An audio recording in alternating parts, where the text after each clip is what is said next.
Bağbahçe orijinal hidrotüresimiz montajı tamamlanmıştır. Çevir kardeşim.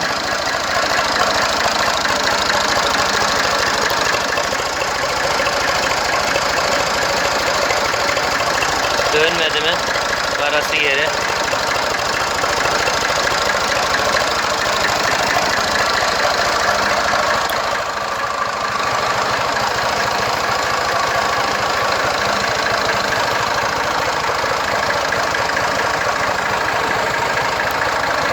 İş yerimiz Manisa Alaşehir'de. Orijinal hidrotüresyon Bağbahçe tamamlanmıştır. Tam tur gördüğünüz gibi.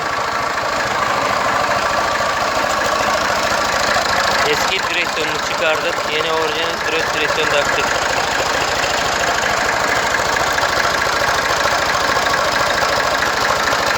Sırada bir tane daha Massey bekliyor. 240 efsane takılacak. Orijinal hidrotüresyon montajı devam. YouTube sayfamız var bu arada. YouTube sayfamızdan bakabilirsiniz. Tekelo traktör yedek parça. YouTube sayfamıza oradan bakabilirsiniz. Telefon numaramız, bilgilerimiz orada. Abone olmayı unutmayın.